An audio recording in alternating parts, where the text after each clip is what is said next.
Hi welcome to my YouTube channel knowledge with Raghav. आइए पिछला class को कंटिन्यू करते हैं, ड्रा करते हैं स्ट्रक्चर। ठीक है, एथेनोइक एसिड हो गया तो इसका फार्मूला क्या हो जाएगा CH3COOH केमिकल फार्मूला। तो ये COOH ग्रुप है मेरा, तो यहाँ देखिए COOH ग्रुप है क्योंकि ओइक एसिड है। ओइक में क्या बताया COOH ग्रुप रहता है, ये COOH ग्रुप से आप जोड़ दीजिए तो CH3 एथेनोइक है। तो एथेनोइक में क्या हो जाएगा ये देखिए। अब ऐसे अगर आप देखने की कोशिश कीजिए एथेन मेथेन प्रोपेन, अगर मेथेनोइक बोलते हैं तो क्या होता है एक होता है HCOOH, ये मेथेनोइक हो जाता है। ठीक है, एथेनोइक में क्या होगी, मेथेनॉल में एक कार्बन होता है, एथेन में दो कार्बन होता है, तो यहाँ पे दो कार्बन है कि नहीं, एक कार्बन दो कार्बन है यहाँ। और COOH ग्रुप भी है अपना, ये COOH ग्रुप से हम लोग यही होता है ना ग्रुप। अभी इस ग्रुप से हम जोड़ना स्टार्ट कर देंगे तो हमारा कितना एक कार्बन है, इसका ऑक्टेट पूरा करने के लिए 3 हाइड्रोजन जोड़ दिए तो हो गया ना कंप्लीट CH3COOH। ब्रोमो पेंटेन, क्योंकि हम लोग देखे थे हाइड्रोजन ग्रुप जो है 17 ग्रुप में वो क्या होता है प्रीफिक्स होता है उसका पहले लगाते हैं, तो ये पेंटेन ब्रोमो नहीं लिखेंगे, ब्रोमो पेंटेन। इसमें क्या होता है बाद में लगाते हैं, तो ओइक एसिड हो गया। एथेन ई हटा के अगर आपका क्या है वोवेलाला बताया था आपको वो सब, वो फिर वही सारी बातें अगर कंटिन्यू करें तो फिर लेक्चर थोड़ा लंबा हो जाएगा, इसलिए उतना बातें वो कंटिन्यू नहीं करते। जो मेन है मुद्दा उसको देखते हैं। अगर वो बातें आपको नहीं समझ में आ रहा तो पिछला लेक्चर देख आइए तो आप कनेक्ट कर पाइएगा अच्छे से। तो देखिए यहाँ ब्रोमो पेंटेन हो गया तो ब्रोमो पेंटेन में क्या हो जाएगा, तो ये ब्रोमो अगर हमको सिर्फ पेंटेन बोलते हैं तो C5H12 होता है। चूंकि एक हम ब्रोमीन का जोड़ा है तो एक हाइड्रोजन हटा के ब्रोमीन आ गया तो C5H12। अब इसको हम लिखने के लिए क्या करेंगे, ये 5 पहले कार्बन लिखेंगे, 5 कार्बन लिखने के बाद क्या कर दिया सब पे हाइड्रोजन आप जोड़ दिया, ऑक्टेट पूरा कीजिए नॉर्मली, और एक ब्रोमीन हटा के एक हाइड्रोजन हटा के एक ब्रोमीन जोड़ दिए तो ब्रोमो पेंटेन है। क्या इसका यही बनेगा, इसका और आइसोमर एक बढ़ाएगा आइसोमर स्ट्रक्चर। आइसोमर स्ट्रक्चर में क्या होता है कि हम इसका स्ट्रक्चर चेंज कर सकते हैं, यहाँ ब्रोमीन की जगह यहाँ ब्रोमीन दे सकते हैं, या फिर दो कार्बन ये कार्बन का भी स्ट्रक्चर हम लोग चेंज करके अलग अलग बना सकते हैं। ठीक है, तो इसका आइसोमर डिफरेंट हो सकता है, 1 2 3 4 5 6 7 8 तक जा सकता है इसका। तो ब्रोमो पेंटेन का लिख के देखिएगा तो अलग अलग जाएगा, आइसोमर स्ट्रक्चर लिखिएगा तो भी डिफरेंट जाएगा। तो ये एक बेसिक आपको बता रहे हैं कि ब्रोमो पेंटेन ऐसा बनता है, उतना खट डिटेल में भी नहीं जाना है। ज्यादा से ज्यादा क्या है कि आपका स्ट्रक्चर इसका और बन सकता है कि नहीं आइसोमर, तो हाँ बन सकता है क्योंकि यहाँ पे जो लिखे हैं तो ये मेरा ब्रोमो पेंटेन है। ठीक, अगर हम यहाँ पे मान लीजिए कि यहाँ हम कार्बन दे देते हैं और ब्रोमीन हम यहाँ पे ऐड कर लेते हैं, यहाँ पे भी ऐड कर सकते हैं। ठीक है, तो इस तरह से, और हम कार्बन का जो लिंकिंग है उसमें भी चेंज करके हम कर सकते हैं। तो बेसिक चीज ये हो गया। तो ये एक्चुअली ब्रोमो पेंटेन है नॉर्मली। अब देखिए ब्यूटेन 1, तो यहाँ पे आप 1 देख रहे हैं, 1 ग्रुप, हाँ ये 1, तो ये C4H8O एक ही चीज का कीटोन ग्रुप हो गया, ये वाला कीटोन ग्रुप, इसी में आप जोड़ दीजिए। कार्बन ब्यूटेन में क्या होता है 4 कार्बन होता है, तो एक ये कार्बन 1 2 3 4 और बाकी आप नॉर्मली बाकी आप कीजिएगा ना हाइड्रोजन ऑटोमेटिक फील होगा। C4H8 देखिए आप ऑक्टेट पूरा करते जाइए तो आपका हाइड्रोजन ऑटोमेटिक काउंट कीजिएगा ना लास्ट में तो 8 रहेगा हाइड्रोजन। तो ये C4H8O ये कीटोन ग्रुप का हो गया, तो इस तरह से आप लिख सकते हैं। हेक्सानल तो ये क्या है Al आ रहा है, माने अल्डिहाइड ग्रुप हो गया। अल्डिहाइड ग्रुप का क्या था CHO, यही तो था। इसमें आप चूंकि हेक्सेन है 6 होना चाहिए कार्बन टोटल, तो 1 2 3 4 5 6। अब इसमें आप हाइड्रोजन आइडेंटिटी डालते जाइए, ऑक्टेट पूरा करते जाइए, हाइड्रोजन आइडेंटिटी डालिए तो आप देखिएगा तो ये आएगा H12 आएगा। तो ये इस तरह से होता है। ठीक है, ब्यूटेनिक एसिड जिसमें इसमें क्या हो गया ओइक एसिड आ गया, यहाँ पे भी आपका ओइक एसिड आता है। तो ब्यूटेनिक में क्या होता है, ब्यूटेन में 4 होता है कार्बन, तो 4 कार्बन हो गया। यहाँ पे क्या कौन सा ग्रुप जुड़ा हुआ है, ये वाला ग्रुप जुड़ा हुआ है, बाकी आइडेंटिटी लिख दिए। तो यही होता है। ब्रोमो एथेन करने की कोशिश कीजिए, जैसे ब्रोमो एथेन, तो एथेन में क्या होता है कार्बन 2 होगा, तो 1 कार्बन 2 कार्बन बाकी आप काउंट कीजिएगा। तो ऐसे होता है एथेन में C2H6, तो 1 हटा के हम जोड़ दिए तो C2H5Br हो गया। ठीक, मेथानल या इसी को फॉर्मल एल्डिहाइड बोलते हैं। ठीक है, क्योंकि CHO ग्रुप है, Al जुड़ा हुआ है, CHO ग्रुप है, एल्डिहाइड ग्रुप का हो गया। तो मेथानल में उसी तरह से देखिए यहाँ पे मेथोनिक एसिड हो जाएगा HCOOH, ठीक है, मेथोनिक एसिड ओइक एसिड, तो 1 हाइड्रोजन आ गया, 1 कार्बन रहता है मेथेन में। तो इस तरह से ये चीजें हैं।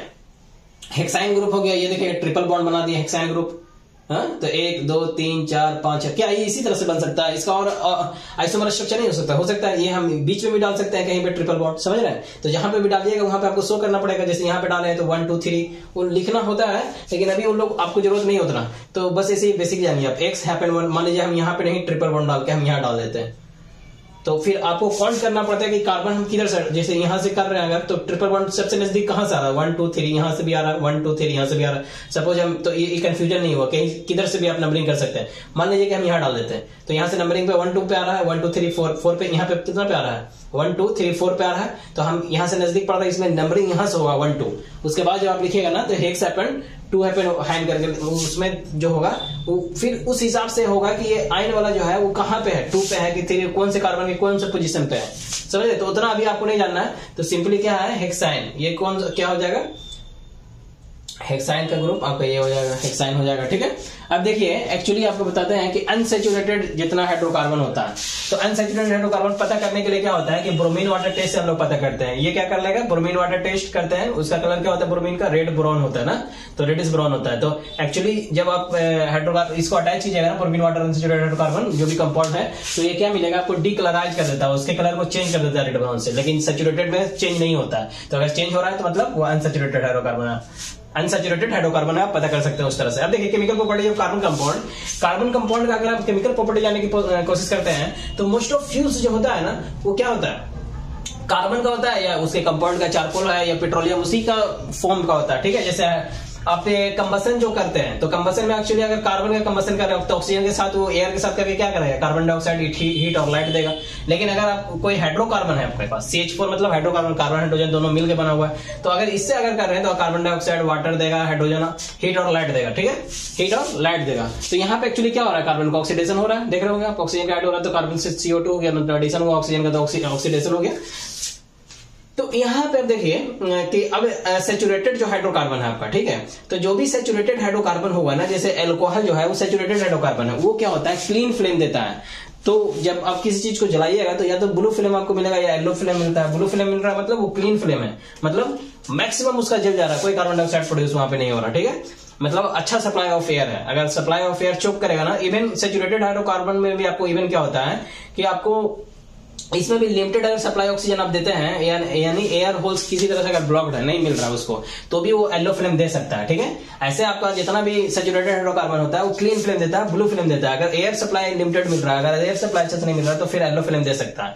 अनसैचुरेटेड हाइड्रोकार्बन में आपका एग्जांपल में कैम्फर है, नेफ्थलीन है, ये सब जो होता है अनसैचुरेटेड हाइड्रोकार्बन है, ये जैसे येलो फ्लेम देता है। ठीक है, और लॉट्स ऑफ स्मोक देगा आपको। तो बेसिकली ये चीज होता है। जैसे कोक पेट्रोल है, कोल है, ठीक है, तो इसको अगर आप जला रहे हैं तो एक्चुअली क्या होगा, आपको सल्फर का या नाइट्रोजन का ऑक्साइड मिलेगा। ठीक है, तो ये एक तरह से क्या है, पॉल्यूटेंट है, आपको डेंजरस है आपके हेल्थ के लिए। आप अगर इनहेल कर रहे हैं सांस, तो आपके लंग्स वगैरह में जब पढ़ा होगा तो वहां पर आपको पता चलेगा वो किसी तरह से क्या होता है, आपको चोक करता है, अच्छे से सप्लाई ऑफ एयर हीमोग्लोबिन को करने नहीं देता, ऑक्सीजन जो आपका है उसको सप्लाई करने नहीं देता सेल को। ठीक है, तो कहीं ना कहीं वो आपको वो पॉल्यूटेंट है, वो आपको आपके लिए हार्मफुल है।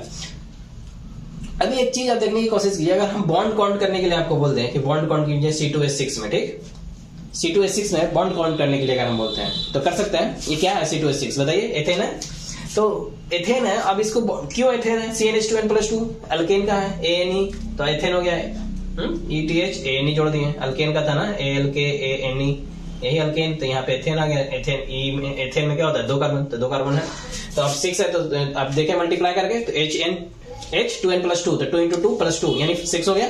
तो यहाँ पे इस तरह से बॉन्ड काउंट कीजिए तो कितना बॉन्ड होता है, बॉन्ड क्या होता है, हाइड्रोजन और कार्बन के बीच में जो शेयरिंग ऑफ इलेक्ट्रॉन्स होता है या वही होता है बॉन्ड। तो एक्चुअली शेयर ऑफ इलेक्ट्रॉन्स यहाँ कितना है, तो एक इधर बनाया, एक इधर, एक इधर, तो इस तरह से आप काउंट कर सकते हैं बॉन्ड, 1 2 3 4 5 6 7, तो टोटल कितना बॉन्ड है, 7 बॉन्ड है।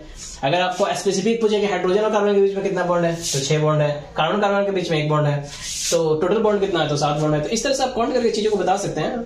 ब्यूटेन 1 यानी ये कीटोन ग्रुप का देख रहे हैं, 1 आ गया हुआ है, तो ये आपका ये हो गया।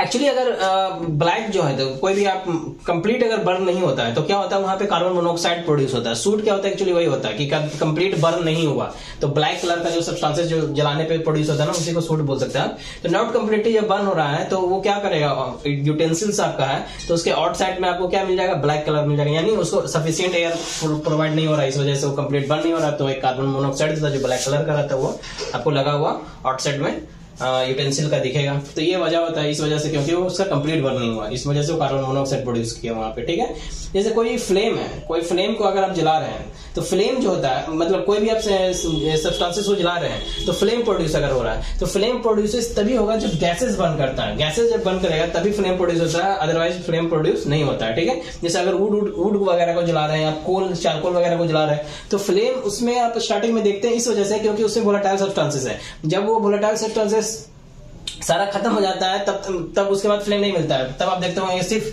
रेड होके वो जल रहा होता है, रेड लाइट कलर होके जल रहा होता है, कोई नहीं मिलता।